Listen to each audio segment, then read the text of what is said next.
Bismillahirrahmanirrahim. Assalamualaikum warahmatullahi wabarakatuh. Innal hamdalillah nahmaduhu wa nasta'inuhu wa nastaghfiruhu wa na'udzu billahi min shururi anfusina wa min sayyiati a'malina. Man yahdihillahu fala mudilla lahu wa man yudlil fala hadiya lahu. وأشهد أن لا إله إلا الله وحده لا شريك له وأشهد أن محمدا عبده ورسوله لا نبي بعده نصلي ونسلم على رسولنا الأمين وعلى آله وأصحابه ومن تبعهم بإحسان إلى يوم الدين وبعد إخواني وأخواتي في الدين أعزكم الله. Pada kesempatan kali ini kita ingin membahas ayat 2 dan 3 dari surat At-Talaq. A'udzu billahi minasy syaithanir rajim. Wa may yattaqillaha yaj'al lahu makhraja wa yarzuqhu min haitsu la yahtasib. Wa may yatawakkal 'ala Allahi fa huwa hasbuhu. Innallaha balighu amrihi qad ja'alallahu likulli syai'in qadara. Wa may yattaqillaha, dan barang siapa yang bertakwa kepada Allah, yaj'al lahu makhraja, Allah akan memberikan untuknya jalan keluar. Wa yarzuqhu min haitsu la yahtasib, dan Allah akan memberinya rizki dari arah yang tidak diduganya. Wa may yatawakkal 'ala Allahi fa huwa hasbuhu, dan barang siapa bertawakal kepada Allah, maka Allah akan menjadi pencukupnya. Innallaha balighu amrihi, sesungguhnya Allah mampu untuk mencapai, meloloskan apa yang jadi keputusannya. Qad ja'alallahu likulli syai'in qadara, dan Allah telah menjadikan untuk segala sesuatu itu ada takdirnya.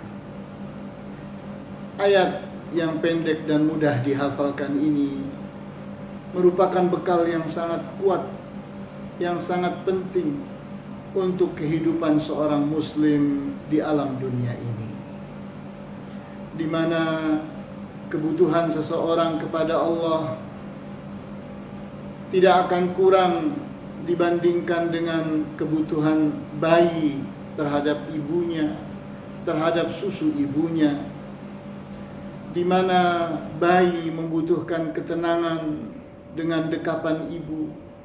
Begitu pula seorang manusia membutuhkan kedekatan dengan Allah, karena kedekatan itulah yang akan melahirkan ketenangan, ketentraman, dan kebahagiaan. Di saat seseorang bertakwa kepada Allah, maka sesungguhnya dia adalah orang yang sedang melakukan sesuatu yang dibutuhkannya. Seperti bayi membutuhkan susu ibunya, di mana susu itulah yang menjadi kebutuhannya. Begitu pula ketakwaan. Ketakwaan itu adalah kebutuhan seorang manusia, karena dengan ketakwaan itu dia mendapatkan semua keberuntungan dan keberhasilan di dunia ini. Kita lihat pada ayat ini Allah menjanjikan, wa may yattaqillaha yaj'al lahu makhraja.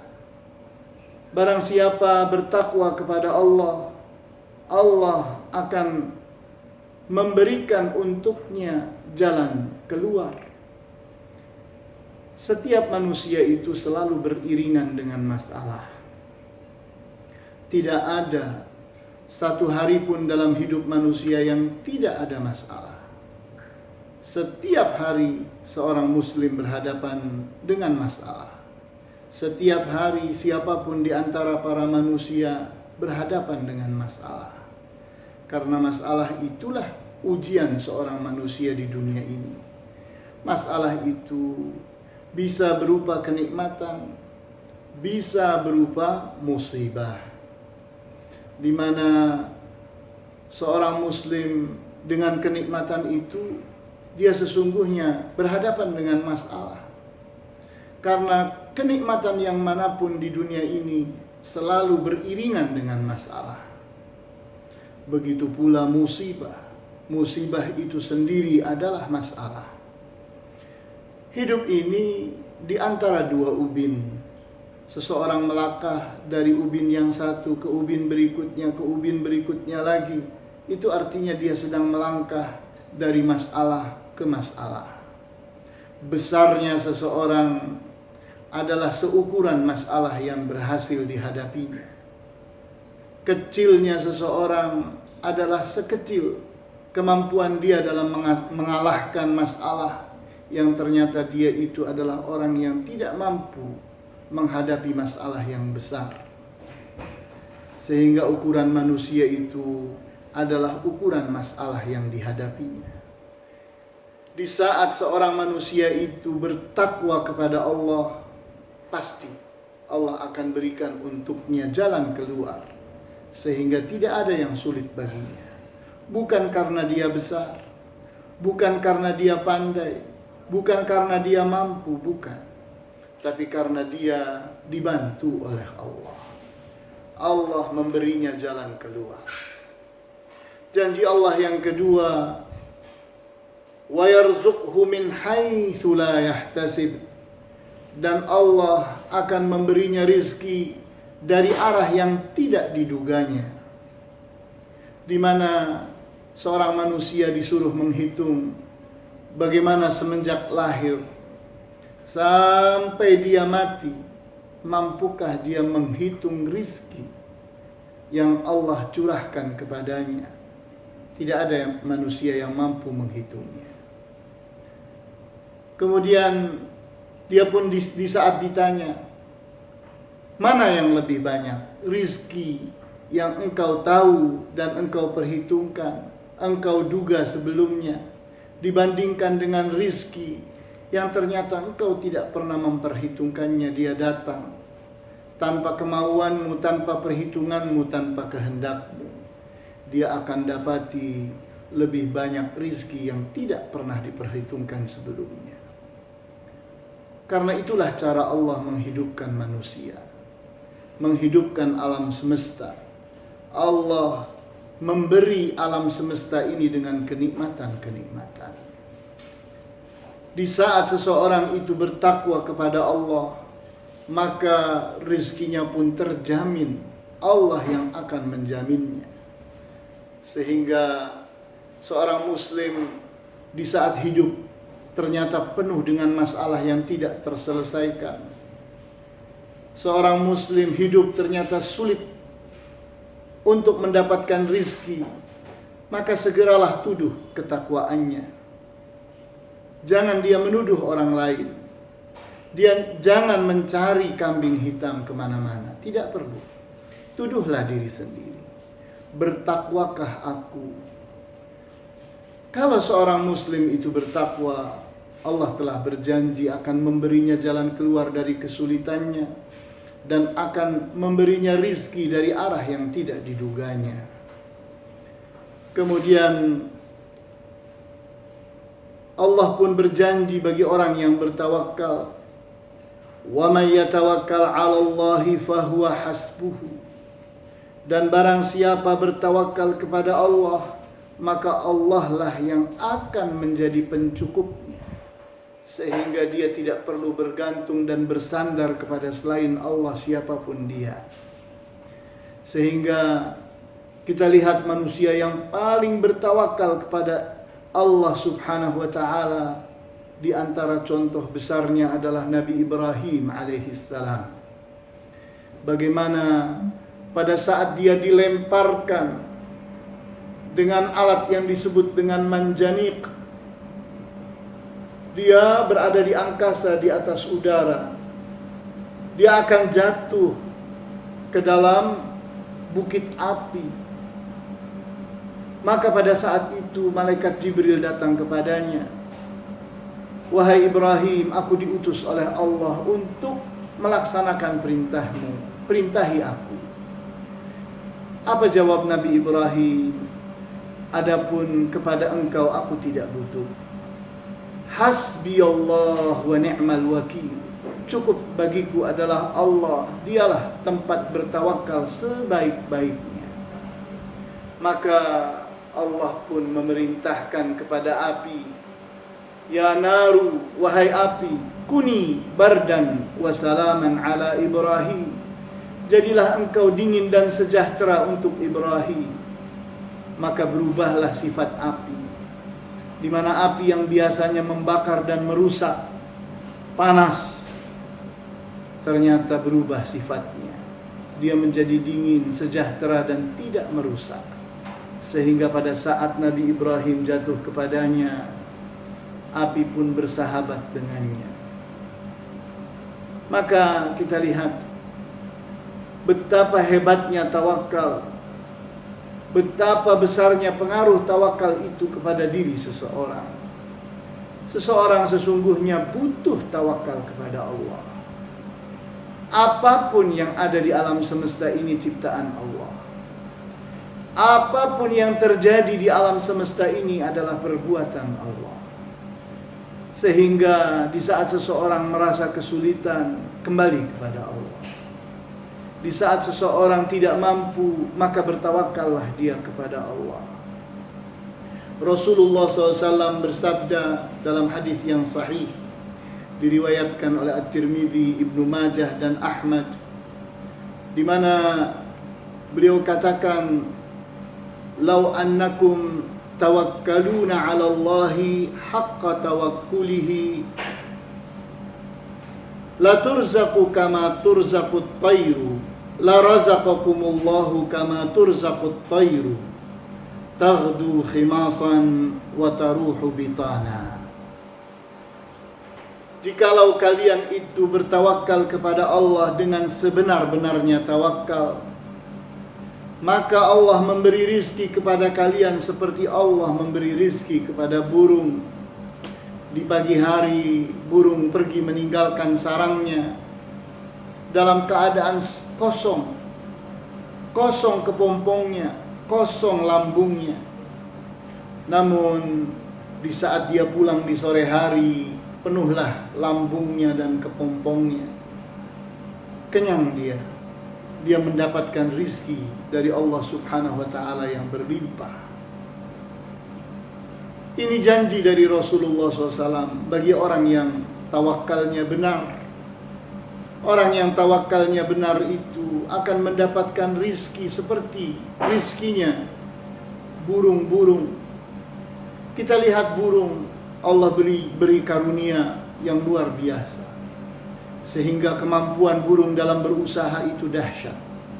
Burung punya kaki, punya sayap, punya paruh, punya magnet di otaknya yang akan membuat dia mampu kembali ke sarangnya dan tidak tersesat.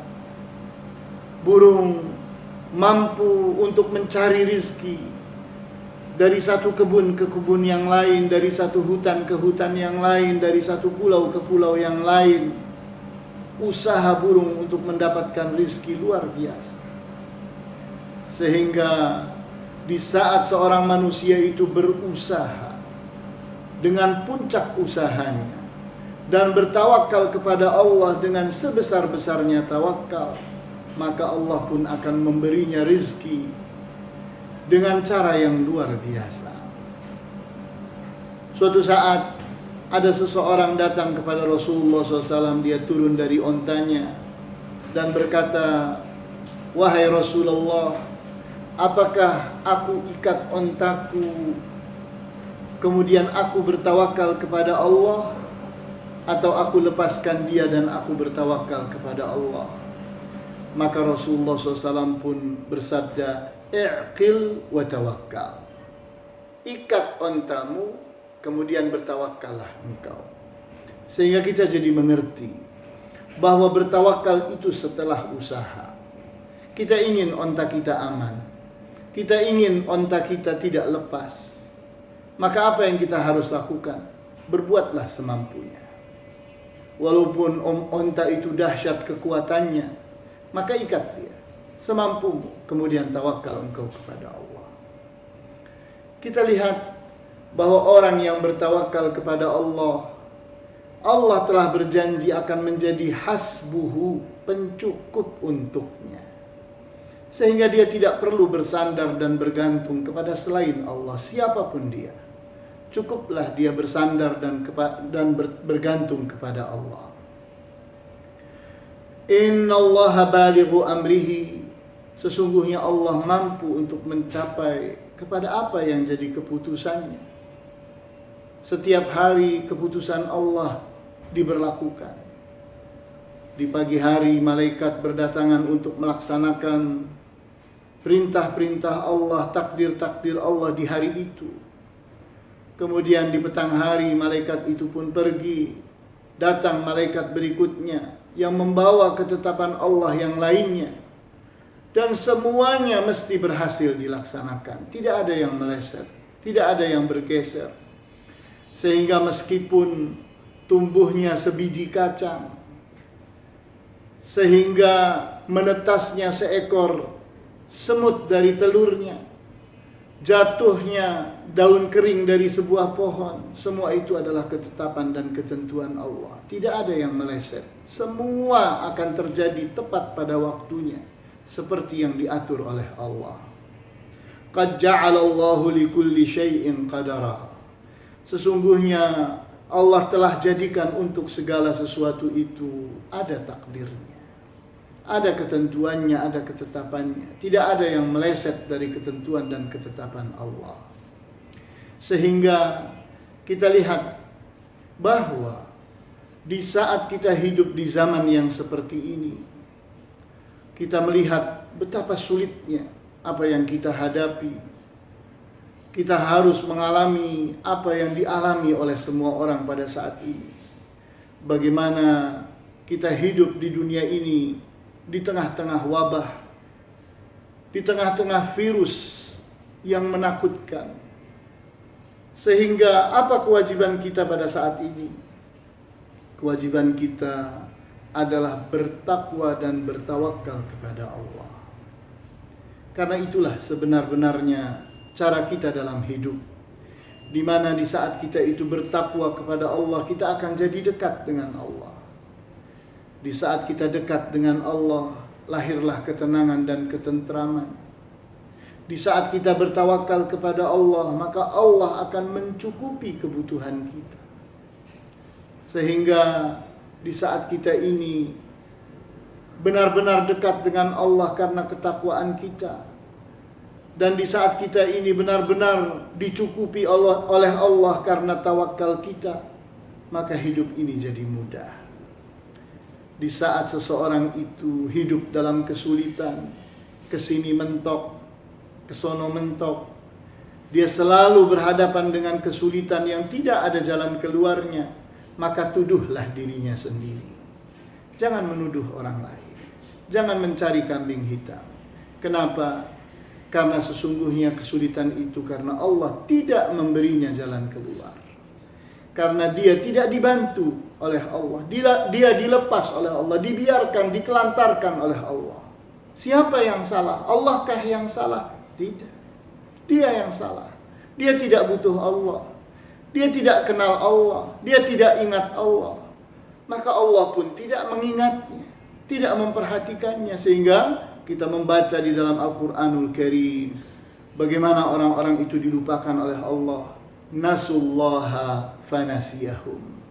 Mereka melupakan Allah, maka Allah pun melupakan mereka.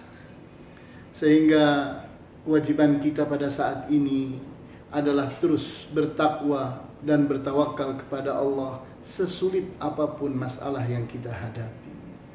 Inilah pelajaran yang bisa diambil pada kesempatan kali ini. Wallahu ta'ala a'lamu bis-shawab. Walhamdulillahi rabbil alamin. Wa sallallahu ala asyrafil anbiya'i wal mursalin wa ala alihi wa ashabihi ajma'in. Subhanakallahumma bihamdika ashhadu an la ilaha illa anta astaghfiruka wa atubu ilaik. Wassalamu alaikum warahmatullahi wabarakatuh.